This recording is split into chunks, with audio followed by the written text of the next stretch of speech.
मंगलवार की सुबह इस कारोबारी हफ्ते का डे 2 और कल मंडे का सेशन आपकी स्क्रीन्स पर आएगा।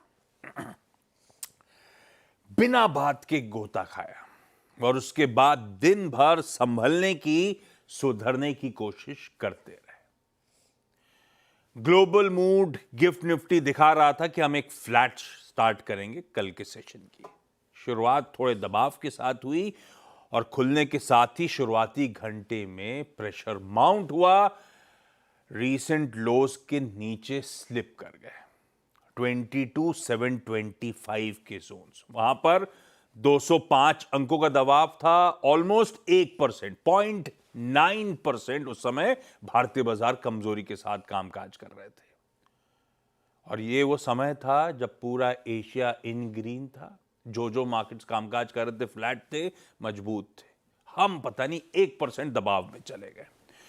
हालांकि वो 725 के लेवल्स के आसपास सपोर्ट मिला और उसके बाद जैसे जैसे दिन प्रोग्रेस करता चला गया, मामला सुधरता गया और फाइनली 30 पॉइंट की मजबूती के साथ कल मंडे के सेशन की समाप्ति। और इसी के साथ 8 दिनों के बैक टू बैक प्रेशर वाले दिनों से फाइनली उभरते हुए भारतीय बाजार।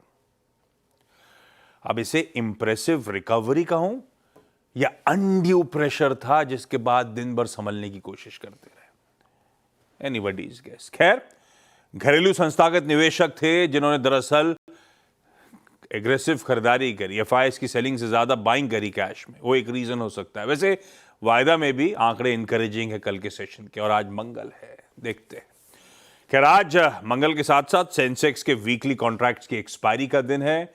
कल प्रोड्यूसर साहब ने ब्यूटीफुली मेंशन कर रखा था, यूएस के मार्केट्स कल छुट्टी पे थे। आज फाइनली एक्सटेंडेड वीकेंड के बाद वो सेशन रिज्यूम कर रहे होंगे। पर इन सब के बीच में गिफ्ट निफ्टी कह रहा है फिर ठंडा मामला है, फिर फ्लैट लाइन के इर्द गिर्द, फिर 20 पॉइंट के आसपास दबाव के साथ हम अपने सेशन की शुरुआत करेंगे। वीडियो से डिटेल में जानेंगे फिर मूड माहौल है कैसा, कैसे अप्रोच करना है इन भारतीय बाजारों को, रणनीति बनाई क्या जाए, कल की जो दिख रही थी रिस्पाइट उस पर कितना भरोसा बैठ रहा है, और कंचन से स्टॉक्स इन न्यूज पे बातचीत हो जाएगी।